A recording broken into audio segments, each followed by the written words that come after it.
A very good morning in Jai Hind class 12th. How are you all? I hope you all are doing fine. So today we are going to start chapter number 8, that is controlling. In the last lecture, we just have discussed about this chapter, that like controlling we have discussed, right? If you do remember, I showed you this the 5 functions of management, that is planning, organizing, staffing, directing and controlling. Right? Amongst these functions of management, we are done with the 4 function of management, and today we are going to start with the last function of management, that is controlling, and which is the most important part of this management. Okay, have a look at the book. See, we have discussed the 4 function of management. They are planning, organizing, staffing and directing. But management process is always incomplete with the controlling function. As I have given you an example also, your mother is planning for Shahi Paneer, but in result what she get? Kadhai Paneer. Achha, everybody want to eat Kadhai Paneer or Shahi Paneer, right? Well, jokes are apart, but yes, if during the time of controlling, the manager came to know that there are some deviations, there are some problems, so they'll find out that where they were lacking. Either planning was not successful, they were not able to organize the things, or the staffing was not proper, the manager didn't guide or supervise the subordinates properly, right? They try to sort out the problem in controlling process. Here in this chapter we are going to read the meaning, importance and process of controlling. Okay. First, the concept, nature and importance of controlling. What is the definition of controlling, dear students? It means ensuring that activities in an organization are performed as per plan. जैसा हमने सोचा था, the predetermined objectives we have set, ऐसा हुआ. It is a basic managerial function which implies measurement and correction of performance of subordinates to ensure the predetermined objectives are accomplished. Let's take an example. If suppose in a company, the GM of the company planned that our annual budget, like the GM is planning that our annual budget for this particular year will go to 2 crore. Okay, not the budget, annual turnover, annual profit. Like suppose he is planning, और वो इतना नहीं जाकर वो गया सिर्फ 1 crore. So that means whatever he has planned, whatever he has organized, whatever staffing he has has done, whatever he the way he that means something went wrong in these 4 functions of management if the manager was not able to reach to this target. Okay, and if they reach beyond this, like 2.5 crore, that means everything was implemented properly and carefully. Okay, so in other words, you can say that controlling consists of all those activities which are necessary to ensure the performance take place in accordance with the target. So what is the target here? 2 crore is the target of GM. अगर वो 2 करोड़ रुपए का target उनका हो गया achieve, that means they are here successfully achieve the organisation objective. If not, what are the deviations where they were lacking? It is important for them to get to know. It involved taking corrective actions in case the performance is not satisfactory. Right? So क्या characteristics हो सकते हैं बेटा controlling के? सबसे पहले continuous process होता है. ठीक है, कॉन्टिन्यूअस प्रोसेस कैसे? अच्छा, यहाँ पर once the GM achieve the target of 2 crore, इसके बाद ऐसा थोड़ा ना है कि GM अब बैठ जाएगा आराम से, वो कहेगा ठीक है अब तो पता चल गया है, जो जैसा मैंने प्लान किया था ऐसे ऑर्गेनाइज किया, रिक्रूट किए लोग, डायरेक्ट किया मैनेजर्स ने, और I am now able to achieve the target. आगे भी ऐसा ही होगा? No. This is a continuous process. You need to control, you need to keep an eye on each and every function, on planning, on organizing, on staffing, on directing, right? So it involves continuous measurement and review of actual performance and result. Finally आपको देखना होता है कि actual performance क्या आई और आपने pre determined objectives आपके क्या थे, मतलब आपने क्या सेट किया था goal. Corrective action is based on this review. Last में जो रिजल्ट आया उसको उसके रिव्यू से आप एक्शन लोगे। It led to changes in planning, organising, staffing, directing. Let's suppose you are here able to achieve the 2 crore rupees turnover. So that means आपने आपका पूरा सिस्टम बिल्कुल ठीक चला है. You do not need to make any changes in the planning, organizing, staffing or directing. But if not, आपको जितना चाहिए था आपका टारगेट कंप्लीट नहीं हो पाया, that means this review may lead to changes in either planning or organizing or staffing or directing. कहीं तो प्रॉब्लम हुई है, जैसा चाहते थे ऐसा नहीं मिला, ऐसा रिजल्ट नहीं मिला. Next is controlling is looking back. How come looking back? देखो लुकिंग बैक में क्या आता है? Directing, staffing, organising, planning. It led to appraisal of past activities. So we can say that it is a looking back process. The shortcomings in the performance of various individuals and department are revealed by the control process. आपके department में ठीक से supervision नहीं हुआ, हमने ठीक से recruitment नहीं किया, रॉ मटेरियल जो चाहिए था वो ऑर्गेनाइज नहीं हो पाया, प्लानिंग सक्सेसफुल नहीं हुई. So this is also known as feedback information. आप फीडबैक लेते हैं, जैसा यहाँ पर सोचा था ऐसा हुआ, जैसा यहाँ पर स्टाफ करना चाहा था ऐसा हुआ. It will help in analyzing the reasons of poor performance. You'll get to know कि कहाँ पर हम lack किए actually. And then corrective actions can be initiated on the basis of feedback information. Like suppose controlling के time पे you get to know कि 1 crore, we were expecting 2 crores. So that means आपने guide नहीं किया. Managers were here to guide their subordinates. Manager की ही staffing नहीं हुई ठीक से, recruitment नहीं हुआ ठीक से, या we didn't organize the things properly. Right? We need to look back in the sequence. As well as when you are looking back, controlling you can say is forward looking also. Why forward looking now? As it is related to the future, as past cannot be controlled.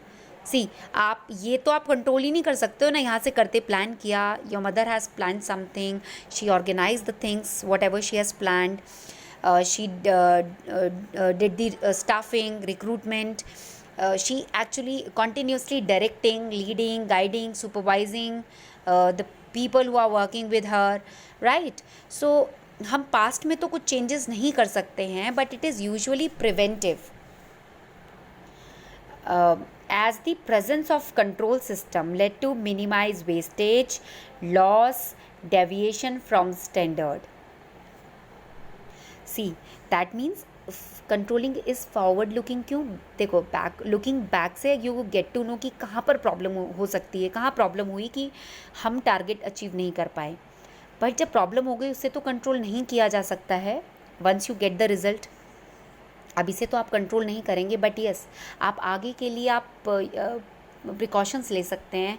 Presence of control system, like wastage ना हो, किसी तरह का loss ना हो, जैसा हमने सोचा है उसमें डेविएशन ना आए, आप आगे वर्कआउट कर सकते हो. ठीक है. Then controlling is action oriented. Y?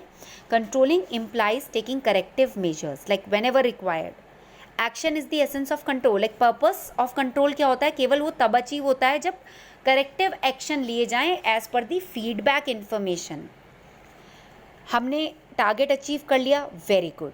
If we are not able to achieve the target, that means हमने एक फीडबैक लिया, एक्शन लिया. प्लानिंग प्रॉपर नहीं थी, ऑर्गेनाइजिंग प्रॉपर नहीं था, रिक्रूटमेंट प्रॉपर नहीं हुआ, डायरेक्ट नहीं किया, क्या प्रॉब्लम हुई, एक्शन लेंगे हम, सो दैट वो प्रॉब्लम आगे फ्यूचर में ना हो. Right? I hope you understand the characteristics of controlling, that is continuous process, looking back, forward looking, and it is action oriented. Okay, now comes the importance of controlling.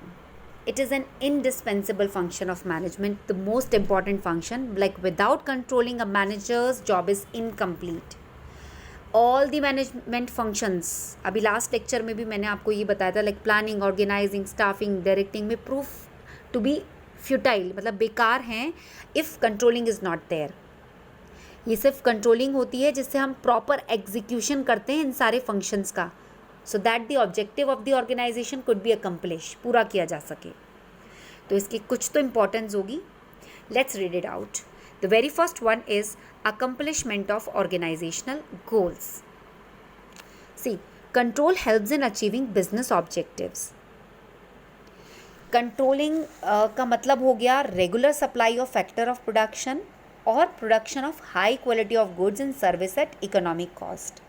वहाँ भी तो controlling हो रही है ना, आपको प्रोडक्शन अच्छी चाहिए, गुड क्वालिटी चाहिए, good quality eight economical cost, ठीक है।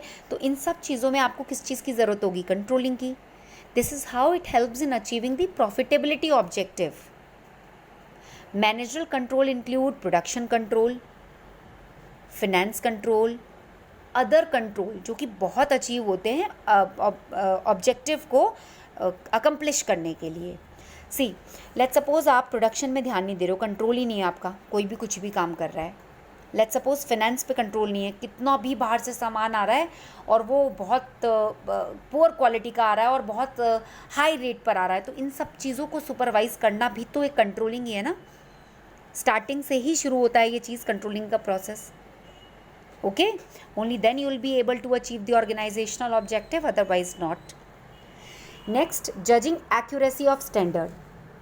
Through controlling only, a manager can judge whether the standard or target sets are accurate or not.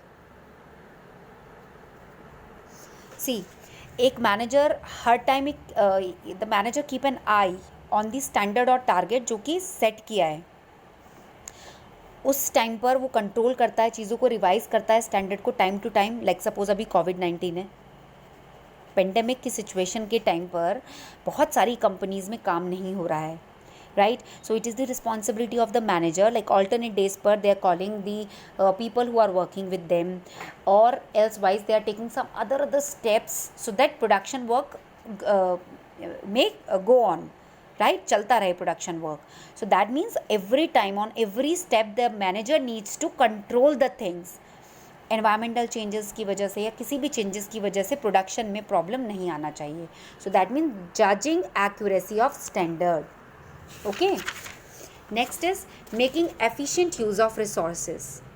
ये पॉसिबल है सिर्फ कंट्रोलिंग से, because each activity is performed in accordance with predetermined standard. हम पहले ही standard को determine कर लेते हैं, उसके रिजल्ट से मतलब अगर हम चाहते हैं अच्छा रिजल्ट तो there is better use of resources and wastages and inefficiencies are reduced. Because हमें पहले से पता है हमारा टारगेट इसका है, तो अब उसके लिए जिस क्वालिटी के प्रोडक्ट हमें चाहिए रीजनेबल प्राइस पर हम वो सर्च आउट करेंगे, ठीक है। As a result there is a better use of resources as well as wastage नहीं होगी और कोई इनएफिशिएंसीज भी नहीं होंगी कंपनी में। Improving motivation of employees. How come? पहले ही क्लियर कट स्टैंडर्ड बना दिए जाते हैं। It has a positive impact on the behaviour of employees. हमारा टारगेट है, हमें 2 करोड़ का एनुअल टर्नओवर चाहिए।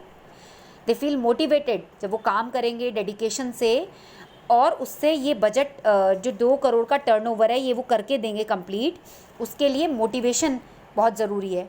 कंट्रोलिंग से मोटिवेशन आती है, right. As a result there is higher quality and productivity in the organisation because the employees once they are very much aware about the predetermined objectives they will motivated while performing their duties. Okay, ensuring order and discipline. Controlling continuous check रखता है employees की activities से में, और इससे वो एक ऐसा एटमॉस्फेयर क्रिएट करके रखते हैं जिससे ऑर्डर और डिसिप्लिन दोनों फॉलो होते हों कंपनी में।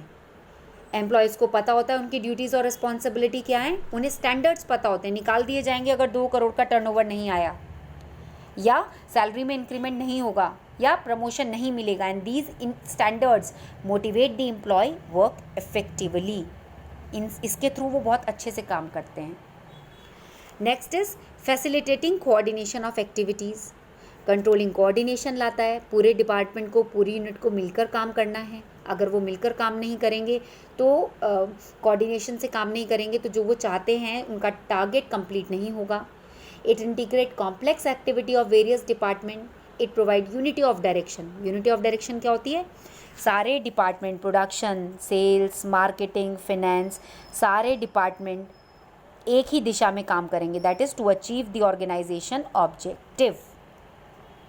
Only then they would be able to fulfil the target of the company. Okay, next is, मतलब ये भी तो कंट्रोल ही हो गया ना, सबको कंट्रोल में लेके चलना कि यूनिटी ऑफ डायरेक्शन फॉलो करो शुरू से ही. Next, ensuring better result. जब कंट्रोल एवरी स्टेप पर हो रहा है, so it bring out the shortcomings. तो वो कुछ कमियां निकालेंगे प्लानिंग से, ऑर्गेनाइजिंग में, स्टाफिंग में, डायरेक्टिंग में. इससे it helps in taking corrective action to improve the performance of these functions. They will get to know कि कहाँ प्लानिंग में प्रॉब्लम रही, कहाँ ऑर्गेनाइजिंग में प्रॉब्लम रही, स्टाफिंग में या डायरेक्टिंग में. उन्हें प्रॉब्लम नहीं चाहिए if they want the better result and good result, right. So this is the importance of controlling. As we are done with the definition of controlling, the characteristics and the importance of controlling today. And this topic we are going to start, or will do this topic tomorrow. By the time you all are supposed to prepare your notes up to here, thank you. Have a good learning.